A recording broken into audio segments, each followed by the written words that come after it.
Welcome back. It's a chilly one out there tonight. Joining us now is Chief Meteorologist Sarah Knox with the latest weather-wise. Hey, Sarah. Hey there, Cammie. Yeah, very cold out there compared to some previous nights. Temps ultimately will be dropping back into the single digits. We'll get to that in a moment, though. Wanted to show off a nice live look over Austin. The skies are clear, and you can tell that they're pretty clear when we can see.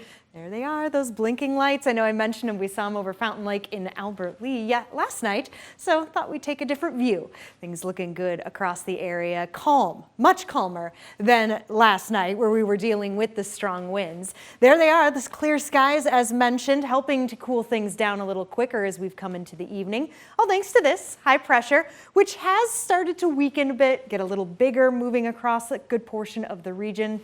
And ultimately will be fading away. But for the time being, we are, enjoying the drier skies, but also getting these northern winds, keeping things cooler. Now, again, the winds are not as strong as they were yesterday or last night, which is fantastic, but the winds are still there. And it's still worth noting that even just 5 miles per hour is enough to bring out some wind chills. So things feeling a little cooler than what these numbers are showing, but generally, we're in the teens, and we've been in the teens, most of us, for a good chunk of the day. These temperatures will fall a few more degrees throughout the evening, which will make for a chilly start to our Thursday, with most of us getting into the single digits. Notice here that the gray numbers, those are the wind chills.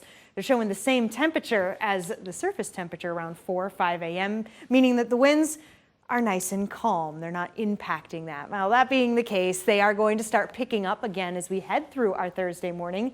But they'll be coming from a different direction. This time, the warmer south. Not strong by any stretch, but enough to help push these temperatures up and yes, bring the clouds right back. It will be a mostly cloudy morning. Futurecast will pick up on just that. As we can see, kind of a mixture here or there throughout the morning hours. I chose to stop it at 10 a.m. to give you a good look at those southern winds. So yay, we're going to get some warmer temperatures back, but we're also going to get a little moisture back. We've got some Arctic air still here, especially upper atmosphere. So thus, the chances for a few snow showers start to come our way. This is around 2 p.m. Looking more isolated, but that activity looks to get a little bit more on the widespread side as we officially step into our Friday. Off and on, off and on. There we go. This is around 8 a.m. on Friday morning as the best way to describe what we have coming when it comes to the snow system. Off and on snow showers, some flurries, some little heavier pockets. Ultimately, we are still looking around that 1 to 3 inch mark for a good chunk of us further to the north. Maybe a trace, even nothing. A little further to the south, trace to 1 inch. So these numbers can be very dependent on where you are, of course, but it is something to watch out for because, again, even a trace of snow is enough to make things slick on roads. Then Friday, the winds come back, and that brings all that BS, blowing snow, back into the picture. Hey, Cammie.